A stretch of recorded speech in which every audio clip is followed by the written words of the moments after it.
jagoan saya. Yang bawa jagoan saya Pak. Tapi sekarang udah nggak tahu kemana. Ya mungkin ada yang belum kenal, nama saya Michael Zeria. Ya perkenalan singkat aja Pak. Saya sudah sering kesini tapi saya pelayanan musik. Tapi akhir-akhir ini saya nggak pernah dipanggil. Ya.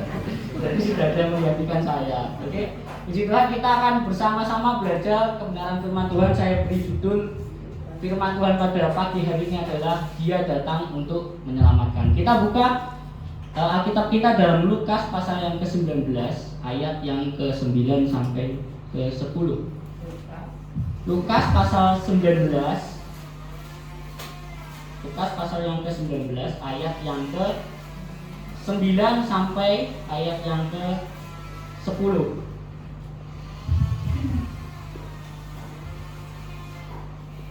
Sudah ketemu Bapak Ibu? Kita akan baca bersama-sama ya. 2, 3. Kata Yesus kepadanya, hari ini telah terjadi keselamatan kepada rumah ini, karena orang ini pun anak Abraham.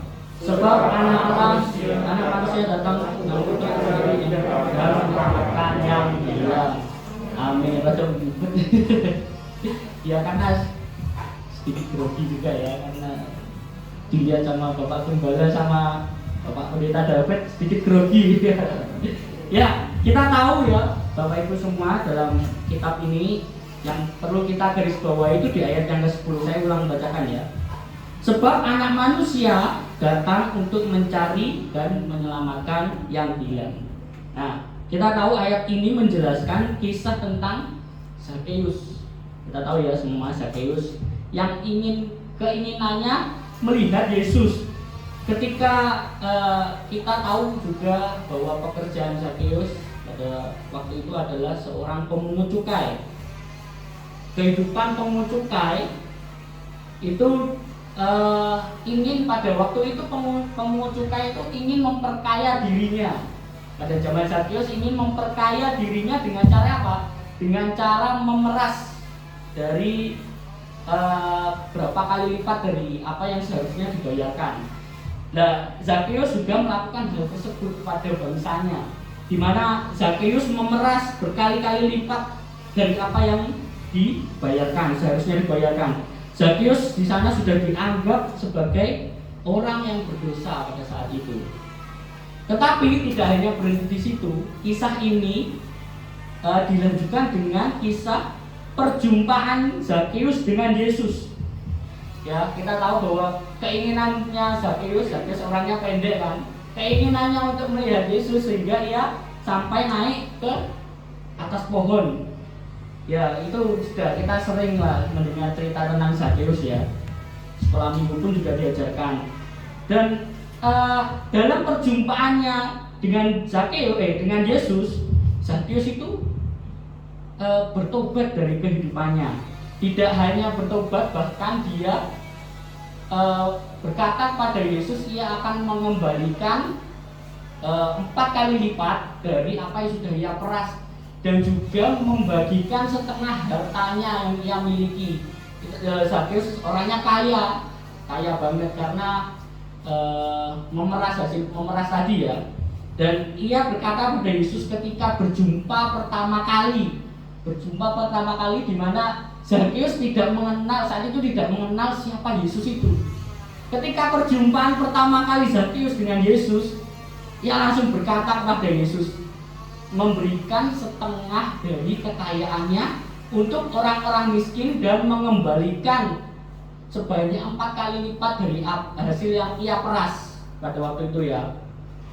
Dan di sini kita lihat bahwa respon yang benar yang di dalam perjumpaannya dengan Yesus, respon yang benar yang diambil Zakeus dalam perjumpaan pertama kali dengan Yesus, perjumpaan dengan orang yang tidak ia kenal, tapi mungkin sudah mendengar dari berbagai pembicaraan orang bahwa Yesus ini orangnya hebat ya. Makanya ketika perjumpaannya dengan Yesus, respon yang diambil oleh Zakeus adalah benar. Dia langsung berkata kepada Yesus di depan banyak orang, saya akan memberikan separuh, sebagian ya, atau separuh ya, sebagian dari kekayaan yang saya miliki pada orang-orang yang kurang mampu, orang-orang miskin, dan juga mengembalikan 4 kali lipat dari hasil yang ia peras. Nah, yang kita boleh pelajari dan pertanyaan dalam diri kita, setiap kita, bagaimana respon kita terhadap pertemuan kita dengan Yesus. Bagaimana? Apakah kita hanya sekedar berjumpa, hanya sekedar bertemu dengan Yesus? Ya udahlah, saya sudah bertemu dengan Yesus, saya hanya datang beribadah. Ibadah jadi sebagai rutinitas dalam kehidupan orang Kristen. Nah, untuk itu kita akan belajar, hari ini kita akan belajar bagaimana kita sebagai orang percaya merespon dengan benar tentang kelahiran Kristus ya.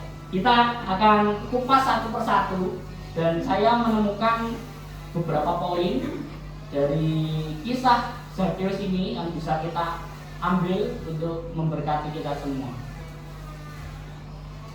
Yang pertama, bagaimana merespon kelahiran Kristus? Bagaimana respon yang benar kepada kelahiran Kristus ya? Yang pertama yang saya ambil adalah berusaha mencari. Kita baca di ayat yang ketiga dan keempat ya Bapak Ibu ya. Kita akan baca. Sudah ketemu ya? 2, 3. Ia berusaha untuk melihat apakah Yesus itu. Tetapi ia tidak berhasil karena orang banyak, sebab badannya pendek. Maka berlarilah ia mendahului orang banyak, lalu memanjat pohon ara untuk melihat Yesus yang akan lewat di situ. Pelajaran yang pertama yang bisa kita ambil dari kisah Zakheus ini adalah berusaha mencari. Ini kan ada gambarnya, dia ini naik di atas pohon untuk melihat Yesus. Itu adalah respon yang dimiliki oleh Zakheus untuk mencari Yesus. Respon yang sigap ya, begitu cepat untuk dia ingin melihat seperti apakah Yesus itu. Dia berusaha untuk mencari cara supaya Zakheus bisa melihat Yesus dengan cara naik pohon ya. Sebagai orang percaya dalam kehidupannya selalu berusaha mencari Kristus. Seperti halnya Zakheus, kerinduannya untuk melihat Yesus membuat Zakheus rela melakukan apapun juga. Dia berlari melewati orang-orang banyak, respon yang cepat. Ada melihat pohon, dia langsung naik ke atas pohon. Seperti itulah kita sebagai orang percaya yang sungguh mengasihi Tuhan. Tidak ada alasan untuk tidak bertemu dengan Tuhan. Keinginan berusaha untuk mencari Tuhan dalam kehidupan orang percaya itu merupakan respon yang benar dengan kehadiran Tuhan itu sendiri. Tuhan Allah pun tidak memiliki alasan lain untuk mengorbankan Kristus sebagai anaknya yang tunggal selain daripada kasih. Itu wujud bahwa Allah ini yang pertama kali mencari kita. Ya, dalam Alkitab pun menjelaskan Allah mencari domba yang hilang. Ya, Allah datang ke dunia ini untuk mencari domba yang hilang. Sehingga dengan cara apa? Dengan cara ia mengorbankan anaknya yang tunggal, yaitu Kristus itu sendiri. Kita bisa baca di sana di Yohanes 3 ayat 16. Ini mungkin ayat yang begitu kita hafalkan sekali. Ayat yang begitu kita hafalkan sekali di Yohanes 3 ayat 16 ini bunyinya seperti ini. Karena begitu besar kasih Allah akan dunia ini, sehingga ia mengaruniakan anaknya yang tunggal, supaya setiap orang yang percaya kepadanya tidak binasa, melainkan beroleh hidup yang kekal. Nah, ini alasan mengapa Yesus mencari kita terlebih dahulu. Karena wujud kasihnya kepada manusia, karena besarnya kasih Allah akan dunia ini. Begitu besarnya kasih Allah akan dunia ini, sehingga ia tidak memandang kita sebagai manusia berdosa. Kita tidak memandang kita sebagai orang-orang yang sudah seharusnya kita berada di dalam kegelapan, kita berada di kematian kekal. Tetapi kita lihat karena kasihnya yang begitu besar, ia menggantikan kita untuk menerima hukuman maut tersebut. Nah, yang saya temukan ada hal menarik ini. Kita sambil belajar bahasa asli dari kitab Yohanes. Ini kita lihat. Di sini kan karena begitu besar kasih Allah akan dunia ini, Ia mengaruniakan anaknya. Nah, kalau dalam bahasa asli anak itu adalah auto, ya, dari kata dasar autos. Tapi yang kita lihat di sini adalah kata ini, himself, herself, itself. Itu menunjukkan bahwa bukan mengaruniakan anaknya, tetapi dia sendiri yang turun. Himself, dia sendiri, ya, yang merelakan dirinya sendiri untuk turun ke dunia untuk menebus setiap dosa karena kasihnya akan dunia ini, karena ia mau mencari kita domba-domba yang hilang. Apakah hanya Allah yang mencari kita sebagai domba yang hilang? Enggak, kita pun juga harus mencari Dia. Itu wujud respon kita terhadap kasih Allah. Masa cuma Allah yang mencari kita? Sebagai wujud respon kita kepada Allah, kasih Allah, kita pun juga akan berusaha untuk mencari Allah. Nah, dalam tadi yang yang saya jelaskan dalam bahasa asli itu menunjukkan bahwa Allah kita itu Allah yang esa. Seringkali dibilang sama Bapak Gembala, ya, Allah kita itu Allah yang esa. Kalau mengaruniakan anaknya, berarti Bapak itu beranak dong, ya. Tapi melalui bahasa asli tadi kita melihat bahwa Dia turun sendiri, pribadinya diri sendiri yang berubah wujud menjadi manusia. Karena bisa saja mungkin Allah nggak usah berubah wujud dari manusia, Allah cuma menjentikan jari atau ngomong dosamu sudah dihapus, itu sangat bisa. Tetapi mengapa kok Allah sendiri berubah menjadi manusia, berwujud manusia, dan sebagai firman itu untuk kita bisa melihat keteladanan dari kehidupan Yesus. Tidak hanya dihapuskan dosanya, tapi kita boleh melihat teladan Kristus itu sendiri. Kalau kita hanya dihapuskan dosa tanpa melihat teladan dari kehidupan Allah itu sendiri, kesucian Allah itu sendiri dalam kehidupannya, di dalam daging Ia tidak berdosa, maka sia-sia kita akan kembali kepada dosa itu sendiri. Orang kita sudah ditunjukkan teladan sikap hidup Kristus yang benar, tapi kita seringkali tetap jatuh kepada dosa yang sama. Nah, Allah yang maha besar memberikan anaknya, atau bisa dikatakan memberikan dirinya sendiri untuk menyelamatkan kita. Masa kita yang diselamatkan tidak mau mencari Allah? Lah, itu kalau kita sudah diselamatkan, kita mencari Allah itu adalah sebagai wujud rasa syukur kita, orang-orang percaya bahwa kita sudah dilepaskan dari hukuman maut. Kita orang-orang percaya yang memegang terus iman kepada Kristus, kita dibebaskan dari maut. Orang percaya pasti akan selalu berusaha untuk datang bersekutu, beribadah, dan ini merupakan respon yang benar. Ya, kita sebagai orang percaya, wujud rasa syukur kita mengasihi Allah dengan cara datang bersekutu di dalam pertemuan-pertemuan ibadah yang sudah tersedia, ya. Kita sekarang ini sangat dimudahkan, ya. Kalau misal nggak bisa datang hari Minggu, ada di GBT Ebenezer, bisa kita datang hari Sabtu.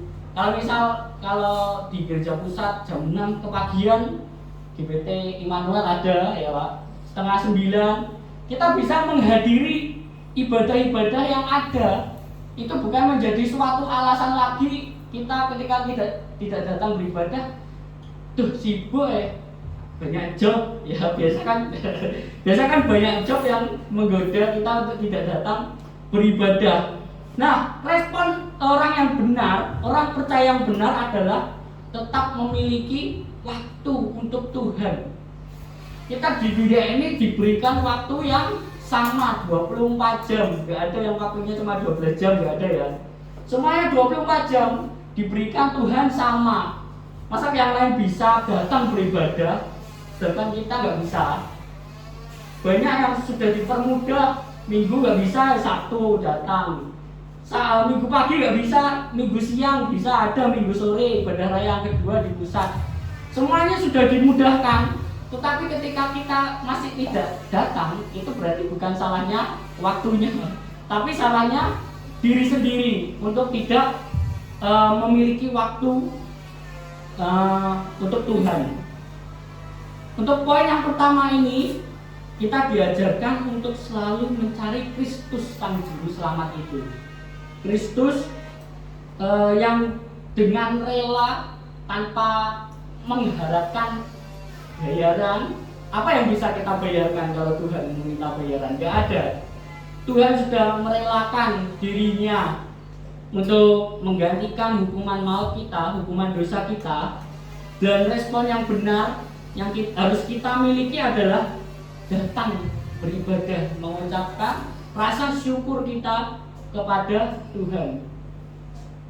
Ketika datang beribadah, nggak tahu atau saya aja atau Bapak Ibu juga, saya merasakan kalau bertemu dengan entah itu teman-teman pemuda, entah itu dalam ibadah raya umum, saya melihat adanya damai di sana.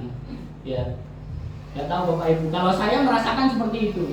Jadi saya melihat kita bersama-sama beribadah bersama itu merupakan suatu hal yang indah. Dimana ketika kita datang untuk beribadah, berjumpa dengan teman-teman yang lainnya, kita boleh saling menguatkan satu sama lain. Melalui pertemuan ibadah itu kita boleh saling menguatkan satu sama lain. Ketika ada masalah, kita bisa mendukungnya. Itu adalah suatu hal yang sangat indah untuk dibayangkan. Apalagi ketika kita berkumpul bersama nanti di surga kelak. Amin Bapak Ibu. Kita akan bertemu bersama, bersekutu, beribadah, menyembah Tuhan di surga yang mulia. Entah kapan waktunya, kita tunggu jadwal. Ya, nggak tahu jadwalnya kapan. Ya, tidak hanya dengan datang beribadah. Kalau datang beribadah, nanti disangkanya hanya sekedar rutinitas. Kita datang hari Minggu setiap jam 8:30 di tempat ini beribadah hanya sebagai rutinitas. Tetapi yang Tuhan ajarkan di dalam Ibrani pasal 10 ayat yang kedua, jangan dikatakan seperti ini. Karena itu marilah kita menghadap Allah dengan hati yang tulus ikhlas dan keyakinan iman yang teguh, oleh karena hati kita telah dibersihkan dari hati nurani yang jahat dan tubuh kita telah dibasuh dengan air yang murni. Jadi ayat ini menunjukkan bahwa tidak hanya sekedar datang beribadah, tetapi kita menghadap Allah dengan hati yang tulus. Enggak datang ke gereja tapi pikiran kompor wis tak matikan belum ya. Oh iya tadi burungnya sama Demi belum ya. Ya, datang beribadah dengan hati yang tulus, pikiran yang tertuju kepada Kristus itu sendiri. Dimana ketika kita beribadah itu kita menghadap Allah. Kita beribadah, datang beribadah tidak hanya menyanyikan puji-pujian bersama WL, singer, pemusik, tetapi kita memujikan lagu pujian itu dengan hati yang tulus dan ikhlas. Karena itu semua kita persembahkan untuk Kristus itu sendiri. Kristus Sang Juru Selamat yang sudah mengorbankan dirinya untuk mati di atas kayu salib. Di kayu salib ya, karena waktu itu saya pernah bilang mati di atas kayu salib. Masa Yesus disalibnya terbang di atas kayu salib ya. Matinya di kayu salib katanya. Yesus mati di kayu salib untuk menebus setiap kita. Untuk itu dari poin yang pertama yang kita boleh pelajari dari respon yang benar dari Zakheus adalah berusaha mencari Kristus. Melalui apa? Melalui ibadah kita yang tulus di hadapan Allah. Sebagai orang-orang percaya pasti kita melakukan apa yang menjadi kewajiban kita. Kita sudah dipilih, kita di sini sebagai pelayan-pelayan Tuhan, kita sudah dipilih, dan jangan biarkan itu menjadi hal yang biasa kita lakukan setiap minggu. Tetapi jadikan itu sebagai wujud rasa syukur kita kepada Kristus. Pelayanan yang kita lakukan di depan mimbar ataupun di belakang mimbar, itu kita lakukan semuanya hanya untuk Kristus. Kita lakukan dengan hati yang tulus, dengan menghadap Allah dengan hati yang tulus, maka pelayanan yang kita kerjakan akan diberkati oleh Tuhan. Amin. Nah, untuk respon yang kedua yang bisa kita pelajari dari sikap hidup Zakeus, bagaimana merespon kelahiran Kristus? Yang kedua adalah menerima dengan sukacita. Kita baca di ayat yang ke-5 sampai yang ke-6. Ya, kita baca ya. 2-3. Ketika Yesus sampai ke tempat itu, ia melihat ke atas dan berkata, "Zakeus, segeralah turun, sebab hari ini aku harus menumpang di rumahmu." Lalu Zakeus segera turun dan menerima Yesus dengan sukacita. Poin yang kedua yang bisa kita pelajari untuk merespon kelahiran Kristus adalah menerimanya dengan sukacita. Zakeus yang pada saat itu tidak mengenal Yesus, tetapi pada waktu Yesus ingin menginap di rumahnya, justru Zakeus menerima Yesus dengan sukacita. Coba bayangkan kita di sini ketika ada orang yang nggak kenal, kita nggak kenal siapa ini, terus lalu tiba-tiba ngomong, "Pak, Bu, saya boleh nginep di sini." Gimana perasaannya? Kaget ya. Duh, siapa ini? Kok kok mau minta nginep di rumah saya? Kenal enggak? Malah disangkanya nanti penjahat ya. Takutnya kalau dipersilakan malah dipikir orang jahat. Waduh, ini ada apa-apa ini, kok tiba-tiba mau nginep ini, pasti ada apa-apa. Pasti pikiran kita ke sana ya. Sedangkan kita lihat sikap respon dari Zakeus ketika orang yang belum ia kenal, Yesus yang belum ia kenal, minta menginap di rumahnya Zakeus, ia justru menerimanya dengan sukacita. Ia menerima Kristus di dalam rumahnya, ia menerima Yesus di dalam rumahnya dengan sukacita, tanpa berpikir panjang gitu. Tanpa berpikir panjang, Yesus di ayat ke-5 kan Yesus berkata, "Zakeus, segera turun, aku harus menumpang di rumahmu." Lalu dengan respon yang cepat, Zakeus berkata apa? Silakan, dan menerimanya dengan sukacita, tanpa pikir panjang, tanpa berpikir, "Wah, ini Yesus ini nanti di rumahku nyuri apa ya?" Tanpa berpikir seperti itu, lalu Zakeus justru menerima Yesus di rumahnya dengan sukacita. Bagaimana dengan kita? Apakah kita sudah hidup dengan sukacita? Apakah kita sudah sukacita menerima Yesus dalam hati kita? Itu Bapak Ibu sendiri yang tahu. Bapak Ibu sendiri dan Tuhan yang tahu bagaimana kita merespon dengan menerima dengan sukacita kelahiran Kristus itu dalam hati kita. Atau justru kita sama seperti Zakeus yang tidak mengenal Allah. Kita sudah bertahun-tahun jadi orang Kristen, orang percaya, tapi ketika ada masalah, sajane Tuhan ini enak enggak. Nah, itu patut dipertanyakan itu dalam kehidupannya sehari-hari. Ketika datang beribadah, dia terus menghadap ke siapa kok tanya Tuhan ini enak apa enggak. Berarti kan kalau pikirannya seperti itu, berarti selama hidupnya jadi orang percaya, datang beribadah itu hanya sebagai rutinitas. Mengapa? Karena dia tidak percaya bahwa Tuhan itu ada. Tuhan itu ada begitu. Lek sudah masalahnya numpuk, kepala wis abot, biasa nyonggo, wis mesti ngomong, "Tuhan ini ada apa gak toh? Kok gak ditolong-tolong?" Akhirnya apa? Wis gak gua-guanan. Nah, itu yang lebih susah lagi ya. Lebih susah lagi kalau wis gak Tuhan-Tuhanan, itu wis bingung itu urusannya. Nah, adalah hal yang sangat sia-sia ketika orang percaya tidak mengenal Tuhannya. Adalah hal yang sia-sia. Percuma aja dia datang beribadah tapi nggak mengenal Tuhannya. Beribadah sama siapa? Beribadah menghadap kepada siapa? Justru lebih mempercayai hal-hal duniawi, tidak percaya pada Tuhan, tetapi justru mempercayai hal-hal duniawi. Ada masalah sedikit, doa nggak dijawab, Tuhan dengar doaku nggak ya? Nah, karena nggak sabaran ini, Tuhan doa kok gak dijawab.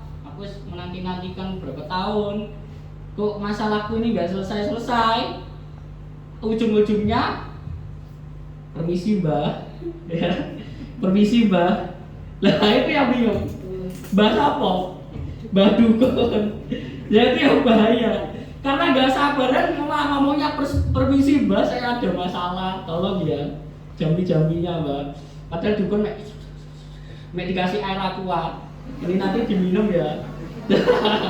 Nggak tahu itu ada apa isinya. Nah, itu adalah hal yang sangat malah justru membahayakan diri sendiri. Tidak percaya Tuhan, malah percaya pada hal-hal yang duniawi. Itu gimana ya? Kalau dosen saya, kalau sudah dengar kayak gitu, karena dari kampus saya kan kebanyakan dari orang luar pulau. Sedangkan orang luar pulau ketika anaknya merantau kuliah di sini, pasti sama orang tuanya dibawahi pegangan ya. Waktu itu sudah kedapatan beberapa yang membuat pegangan. Pegangannya tuh bentuknya cuma kayak batu kali itu loh. Saya nggak tahu itu beneran apa enggak, saya nggak tahu. Itu cuma dibawahi batu kali. Terus apa aku di sini jauh-jauh dari Nias bawa batu kali. Mending kayak Pagem sama Bugem jauh-jauh ke Kediri bawa pisang satu don gitu, sama mangga sakedus. Nah itu lebih enak kan, bisa dinikmati dalam perjalanan daripada membawa batu. Itu orang sudah kakak tingkat saya sudah semester berapa ya? Sudah semester, waktu saya semester 3 berarti kakak tingkat saya semester 5. Sudah berapa tahun yang ia jalani dalam kehidupan mempelajari Alkitab. Sebenarnya sudah tahu lah bahwa kuasa yang besar itu adalah kuasa Tuhan, tetapi sampai akhirnya sebelum wisuda itu baru mengaku bahwa pegangan. Nah, pegangannya nggak dicel-cel. Nah itu bahaya. Karena apa? Karena kita tahu bahwa kuasa Tuhan melebihi kuasa yang ada di dunia ini. Kuasa Tuhan itu melebihi dari kuasa yang ada di muka bumi ini. Pokoknya kuasa Tuhan itu kuasa yang terbesar lah, gak ada tandingannya. Tapi malah kebanyakan dari manusia justru mempercayai kuasa-kuasa yang ada di dunia ini. Sebenarnya itu juga adalah hal yang sia-sia. Belum ya, pasti nggak kejadian seperti apa yang kita inginkan. Karena kuasa Tuhan itu lebih dari segala-galanya. Ya, untuk itu mari kita kembali lihat hati kita, apakah kita sudah menerima Kristus yang telah lahir, telah mati, dan telah bangkit kembali dalam hati kita. Apakah kita sudah meresponi dengan sukacita, menerima Yesus dengan sukacita dalam hati kita, tentang kelahirannya, tentang kematiannya, tentang kebangkitannya, dan perjalanan hidupnya di dunia ini yang memberkati banyak orang. Apakah kita sudah menerimanya dengan sukacita? Itu yang menjadi penilaian dalam diri kita sendiri. Sudah sejauh mana kita menerima Kristus itu dalam hati kita? Apakah masih di ujung antara iya dan tidak, ataupun sudah di tengah-tengah? Itu kita sendiri yang tahu. Untuk itu melalui respon yang kedua, kita boleh menerima Kristus dengan sukacita. Dalam Yohanes pasal yang pertama ayat yang ke-12. Yohanes pasal pertama yang ke-12. Nah, ini dikatakan, tetapi semua orang yang menerimanya diberinya kuasa supaya menjadi anak-anak Allah, yaitu mereka yang percaya dalam namanya. Tetapi semua orang yang menerimanya. Menerima dengan, kita lihat lagi, menerima dengan sukacita, tidak menerima karena terpaksa, kadang menerima karena terpaksa. Tapi di sini katakan menerimanya dengan sukacita, akan diberinya kuasa untuk menjadi anak-anak Allah.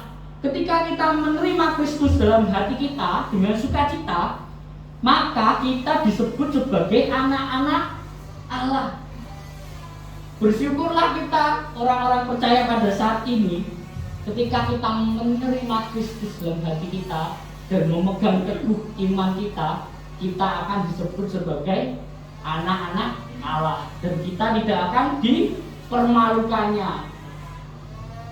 Berbahagialah kita yang sudah menerima Kristus dengan sukacita, karena kita sudah dianggap anak.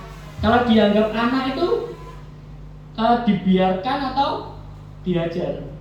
Kalau misal ada salah, ketika menjadi anak, Bapak Ibu tahulah kalau anaknya, misal saya sebagai anakku juga gitu dulu. Ketika melakukan kesalahan ya pasti dipukul. Ya, di ayat Alkitab pun, di Wahyu pun dijelaskan barang siapa ku kasihi, ia ku tegur dan ku hajar.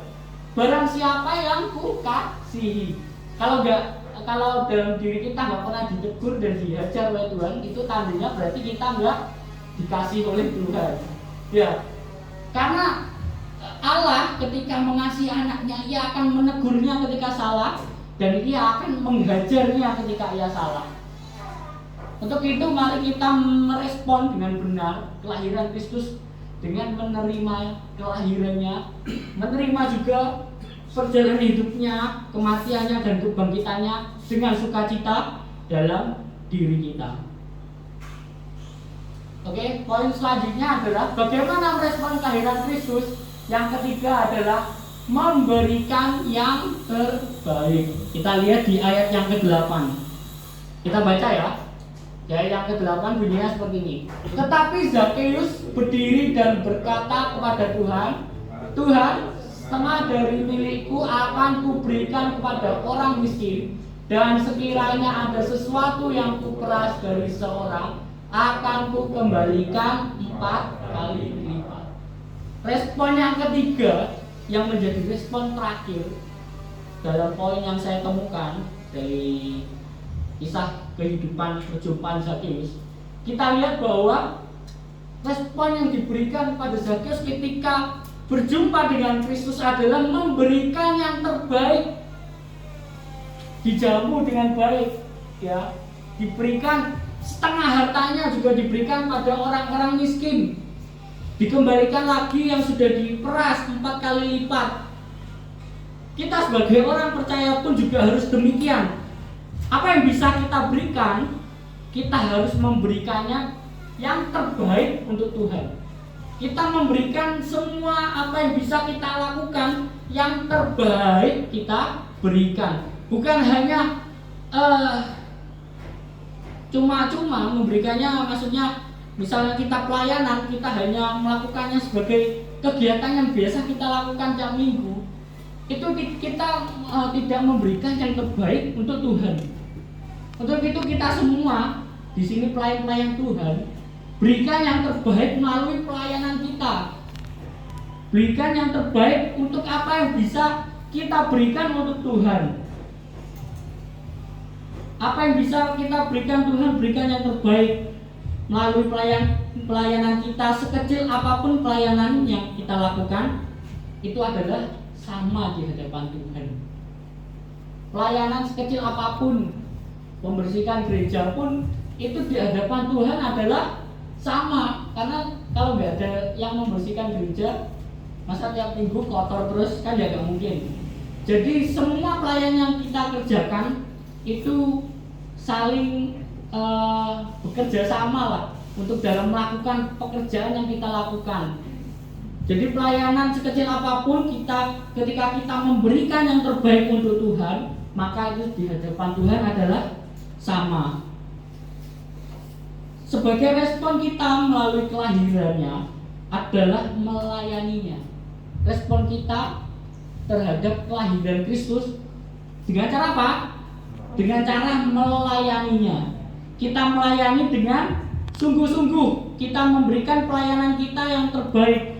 Terlebih yang paling terpenting adalah kita melayani dengan memiliki motivasi yang benar. Kita melayani Tuhan dengan motivasi yang benar. Ketika motivasi dalam pelayanan kita adalah salah, maka pelayanan yang kita kerjakan pun akan menjadi sia-sia.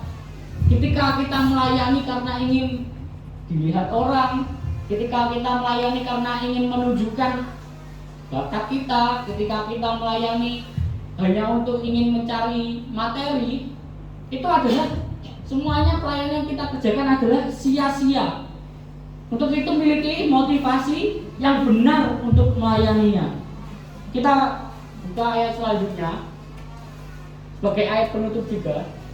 Dalam Lukas pasal 19 ayat yang ke-9 dikatakan seperti ini.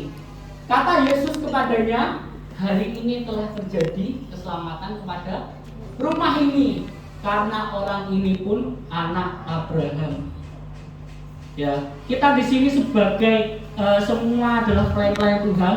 Mari kita bersama-sama memberikan yang terbaik untuk Tuhan sebagai respon kita terhadap kelahirannya untuk menyelamatkan kita semua. Ketika jemaat di tempat ini bersama-sama melayaninya, maka rumah ini, gereja ini, dan Bapak Ibu Saudara semua diselamatkan pada waktu yang akan datang kelak. Yesus menjemput setiap kita orang yang percaya kepadanya. Kita sampai pada kesimpulan kita. Apa yang kita pelajari melalui respon dari sikap hidup Zakius, orang yang berdosa, Tuhan pun bisa memakai orang yang berdosa itu untuk memberkati kita. Kisah dari Zakius itu boleh kita ambil dan kita lakukan dalam kehidupan kita untuk memiliki respon yang benar terhadap kelahiran Kristus. Yang pertama adalah berusaha untuk mencari Kristus.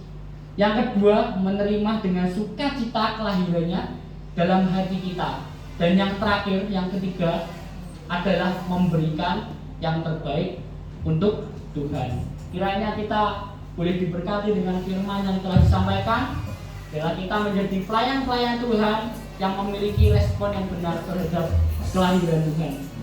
Untuk Alkitab kita akan bersama-sama menyanyikan lagu pujian. Ku bersyukur Tuhan.